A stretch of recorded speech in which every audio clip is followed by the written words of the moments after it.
Olá, hoje eu vou apresentar para vocês a trajetória profissional e de vida de Beto Studart, também conhecido como BS, um dos grandes empreendedores, visionários, empresário, que tem contribuído muito aqui para o desenvolvimento da nossa cidade, do nosso estado.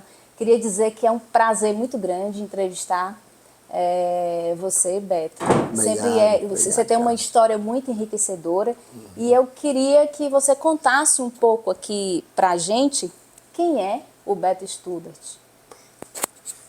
Eu acho que eu sou um empreendedor inveterado. Você conhece essa palavra?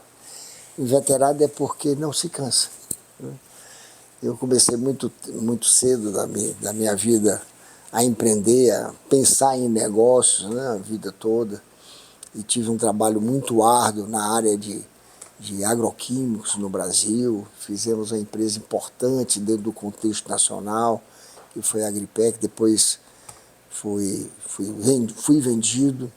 Aí vim entrar no mercado imobiliário e assim de forma sem um planejamento adequado para isso, porque eu acreditava, comecei a estudar um pouco sobre esse mercado que acho que é muito seguro. E eu acho que esse inveterado é daí, é não se cansar em pensar em negócio. É você ter uma fazenda para lazer e de repente transformar a fazenda num ponto de negócio. É você ter alguma oportunidade e pensar em negócio. Eu acho que o empreendedor está sempre pensando em negócio, não tem jeito. Então a minha vida toda é isso aí. De manhã, de tarde e de noite, pensando em empreender, em fazer, né? Eu acho que fazer e transformar são palavras que andam juntas todo o tempo, né? Fazer não é aquele sentido de ganhar dinheiro, não. É fazer, é contribuir. O dinheiro dos negócios sempre são consequências, né? Mas é uma consequência salutar, porque, como dizia o Henry Ford, o dinheiro que se ganha não é para a promoção do ócio, da ociosidade, mas é para que você tenha a oportunidade de empreender novamente. E assim acho que eu vivo dessa forma, ganhando nos nossos negócios, procurando a melhor performance, mas sempre fazendo um novo negócio. Beto, desde muito cedo você sempre teve essa vocação de empreender. Na verdade, assim, desde menino, né, você já havia possibilidade de pequenos negócios, né, assim, ainda, posso dizer, numa infância, numa adolescência, e ver como nasceu tudo isso, até chegar à Agripec, essa sua vontade. Você teve uma trajetória assim, de pai médico, e teve oportunidades também de fazer acontecer, né? Eu admirava o papai pelos dois aspectos. Primeiro, pelo seu alinhamento, pela sua conduta. O papai sempre foi um cara extremamente reto. E a outra admiração que eu tinha pelo fato dele ser médico. E como eu admirava muito o papai nesse aspecto profissional, eu tive consciência muito cedo que eu não tinha a vocação do médico. Eu achava muito complicado. Eu achava complicado pensar em princípio ativo. Eu achava complicado estudar anatomia, como funcionavam os órgãos, sabe? Eu achava tudo muito complicado. E eu tinha dentro de mim, talvez por uma questão de ordem genética, da família Studart ou da família Filomeno Gomes, tinha sempre dentro de mim alguma coisa inconsciente que eu precisava fazer negócio, que eu queria fazer negócio. Então, desde menino que eu penso nisso, em fazer, vender, comprar, modificar, né, transformar, crescer. Sempre tive muita vontade de crescer. Eu acho que eu tinha vontade de crescer, levado pelo papai. O papai foi um cara grande dentro da medicina. E o papai era o meu espelho, né? Eu via no papai um futuro para mim. E eu disse, não, eu tenho que crescer. Então, por isso que eu trabalhei demais. Nada na minha vida caiu. Primeiro que eu não fui herdeiro de nada. Papai era um médico. O médico não fazia fortuna naquela época, né? Eu tive que transformar, tive que fazer. E fui buscando as possibilidades, né, os negócios, os pequenos negócios, de forma experimental. E vim conhecer gestão propriamente dito quando eu entrei na Agripec. Passei pela SEMEC, é bom que se diga, como estagiário de 4 meses. Passei pela SEMEC, que era uma empresa importante do grupo J. Macedo, mas foi uma experiência muito rápida. Mas ali eu conheci gestão, Em 4 meses eu conheci gestão. Não na sua profundidade, na sua importância, né? E foi a gestão que me botou, acho que, para frente, a vida toda, tentando modificar, conversar com as pessoas, entender o potencial das pessoas, o conhecimento das pessoas, respeitar o conhecimento. Nunca tive a última palavra em nada, sempre tentei congressuar os entendimentos, sabe? Fazer grupos de trabalho, embora talvez a última palavra tenha sido a minha, em determinados momentos. Mas sempre contemplei o pensamento dos outros. Isso aí foi muito rico para mim. Como começou assim a sua atuação na Agripec e depois a transição para a BS Palo? A minha atuação na Agripec, eu posso até usar um adjetivo. Ela foi fantástica. Ela foi fantástica, porque era uma empresa minúscula dentro do estado do Ceará e trabalhando com agroquímico num estado que não tinha agricultura naquela época, 40 anos atrás, aliás, 50 anos atrás. E ela, de repente, ao longo dos 40 anos, ela se tornou a empresa mais importante entre as empresas de capital nacional. Então foi um trabalho hercúleo, um trabalho grande, enorme, porque exigia de mim uma onipresença no mercado, junto com os fornecedores, junto com os clientes, junto com as autoridades de Brasília. Foi um trabalho nervoso, mas que a idade me permitia fazer. A idade, o cara quando é jovem, como você, como o Luiz, são pessoas que têm muita força. Eu tinha força e eu tinha muita vontade. Eu acreditava no futuro. Eu via o futuro naquelas minhas ações.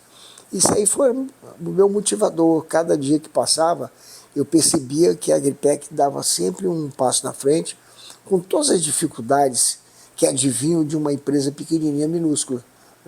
Mas transformou-se numa empresa que merece história, merece ser contada. Ela era uma empresa admirada por todos, pelos concorrentes, pelos clientes, e acabou sendo vista pelo mercado internacional, pelos empresários internacionais. Eu fui buscado aqui em São Paulo, estava no escritório de São Paulo, por um presidente de uma companhia australiana que veio trazer o seu pensamento. Ele já tinha estudado tudo sobre a Agripec, até fiquei surpreso que ele conhecia a Agripec, como eu conhecia, aliás, até mais, porque ele pesquisou. E foi quando ele fez, então, a proposta de participar, de ser meu sócio. Mas já estava com 39 anos nessa época, 38 anos.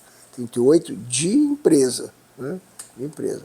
E aí começou um novo capítulo, que foi a venda de parte dela em 2005 e uma outra parte em 2007. Ele vendia 100% da empresa, mas ela deixou um legado muito importante. E nesse momento que você vendeu o seu negócio, você ficou tipo, e agora? O que é que eu vou fazer? Pois não é, Carla?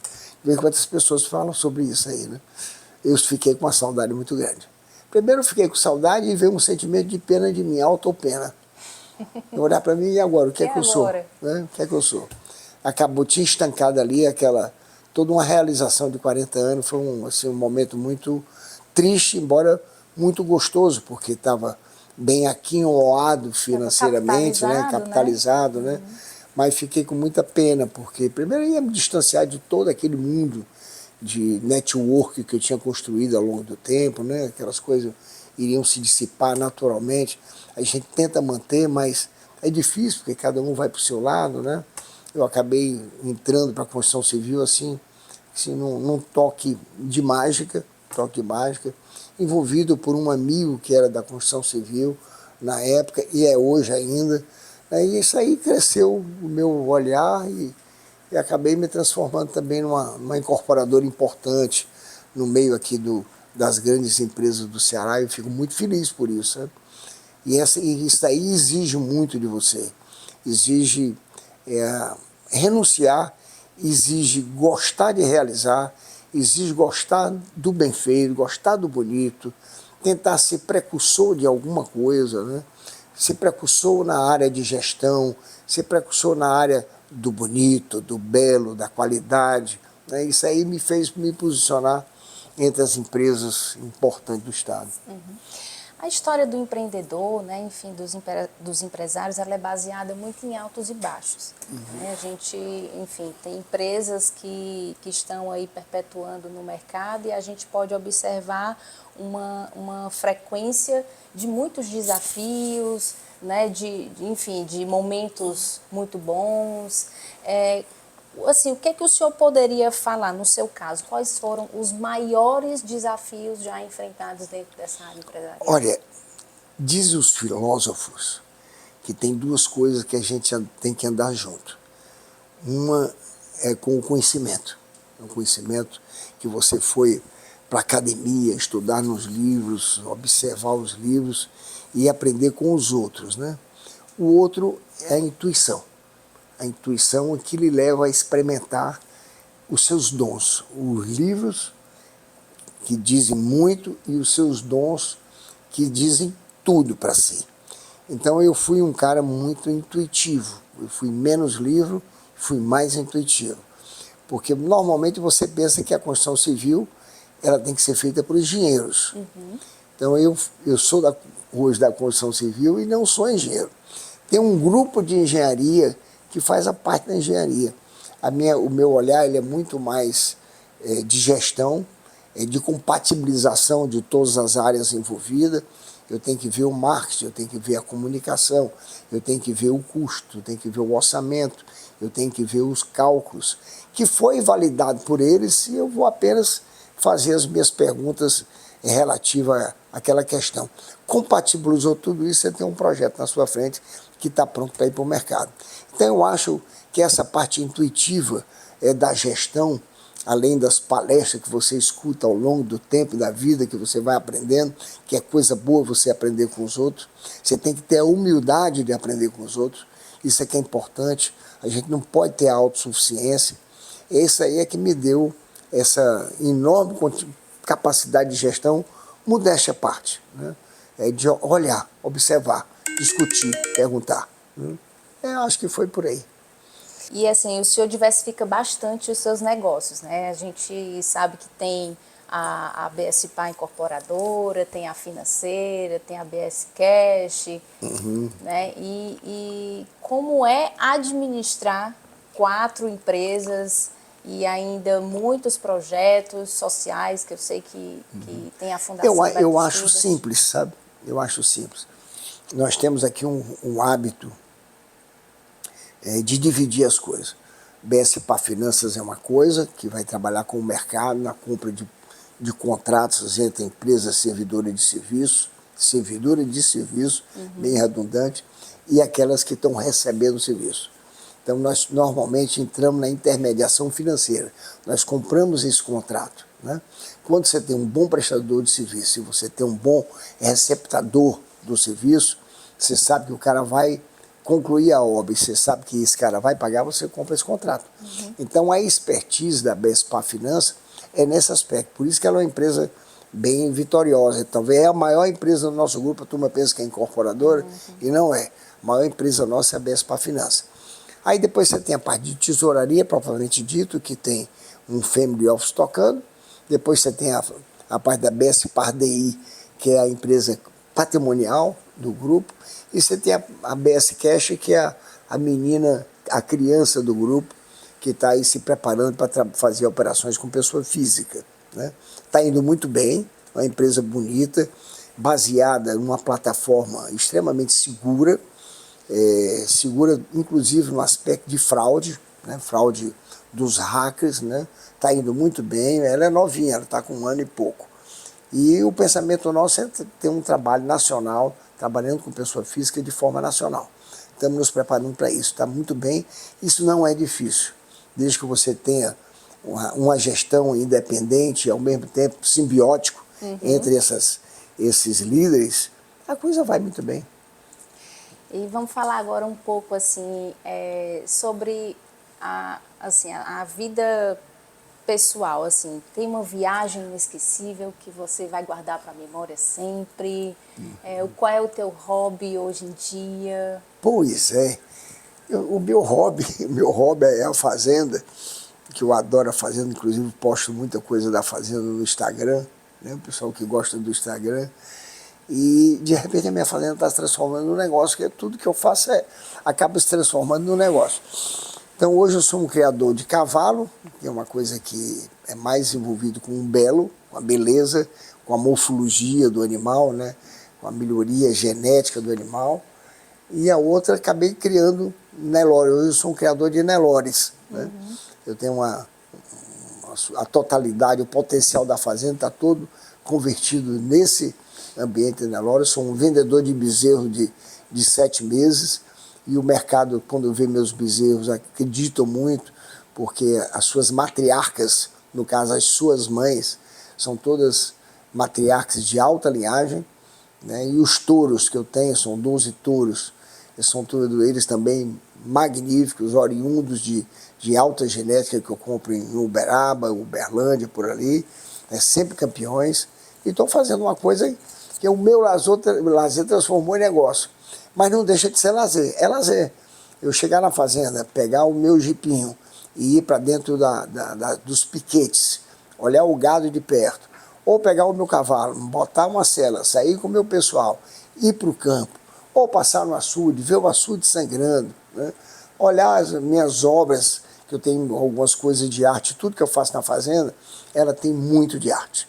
Se você vai, a minha fazenda é feita de decks. Se você, em qualquer deck que você entrar, você vai ver arte. O próprio madeiramento de cada deck é uma obra de arte, são coisas gigantescas. Se você vai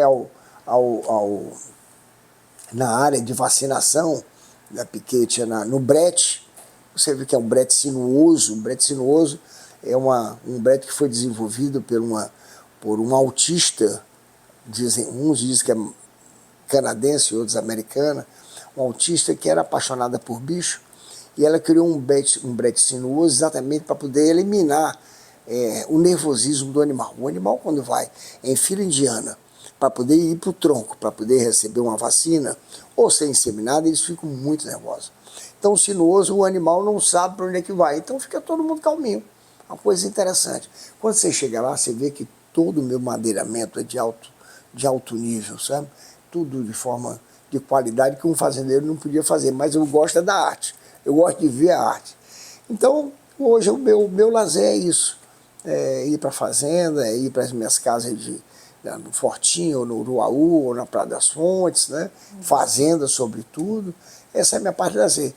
E o meu lazer maior é encontrar com meus amigos, sabe?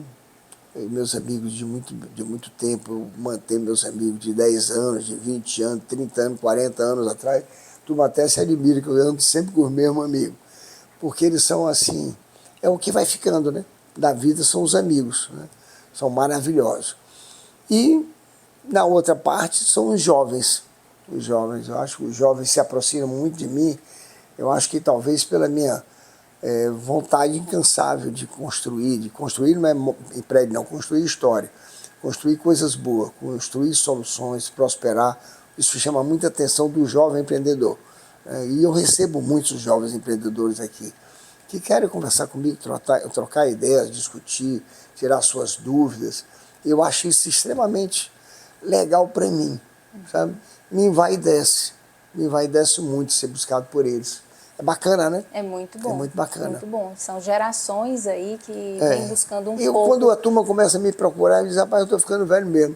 Estou passando no tempo, a turma agora está me admirando pela idade, viu? A idade, como é que um cara com 76 anos não abre, né? E não parece. Não abre, né? E não parece. Está muito bem. E trabalhando ativo, né? E ainda sempre pensando em novos projetos, assim, a cabeça não para, né, não Beto? para. Sempre pensando o que é que eu posso fazer, o que é que eu posso fazer melhor, onde é que eu vou empreender. E isso é muito, muito bom. Muito bacana, muito bom de ouvir, né? Muito bom também saber que a gente tem níveis assim tão elevados do nosso empresariado cearense também. O empresariado cearense é diferente. Ele é danado, né? É danado. E hoje de manhã eu passei pela Federação das Indústrias, fui presidente de 2014 até 2019. Um líder classista nato. Pois é, e agora hoje de manhã eu tive uma reunião com o Ricardo Cavalcante, veio até aqui, que eu pedi para ele vir para conversar comigo. E a gente vê que o empresariado é diferente. E o próprio Ceará, ele hoje se destaca pelas suas características naturais, né? Então, onde você tem um vento o vento e o sol como instrumento de riqueza, né? E tem uma coisinha para comentar. Em 1800 e lá vai pedrada, quando se descobriu o Brasil, o seu potencial, você tinha a Mata Atlântica, por exemplo, no sul do país, Santa Catarina, né?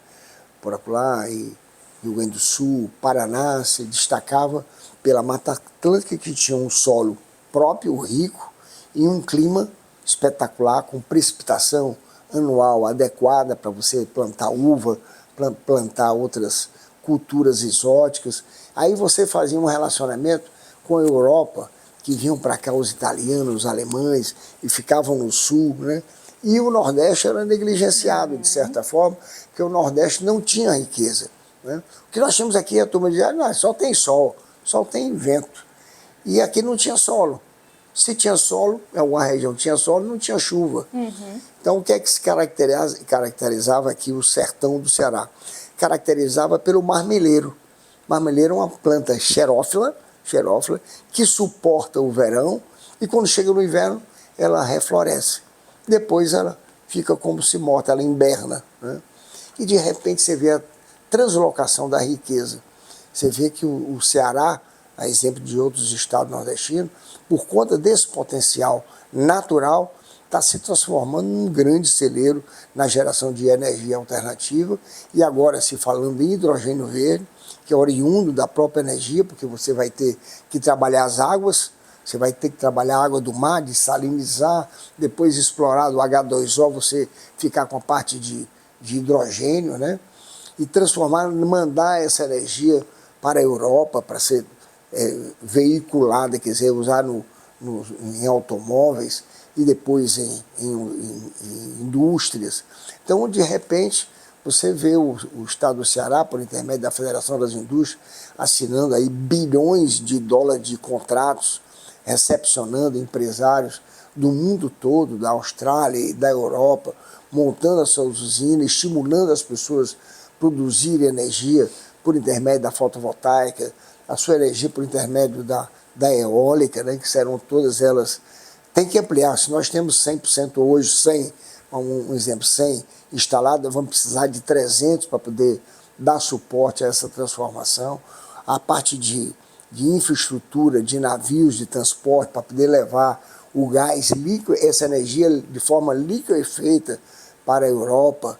Então você vê que o Ceará está num processo de transformação, como ele transformou-se nesses últimos 30 anos, nessa preocupação que os nossos dirigentes, governadores, tiveram em montar uma infraestrutura que habilitasse o Ceará a fazer alguma coisa, só que agora deu um salto muito maior, de forma natural, né? As pessoas estão descobrindo o potencial do Ceará.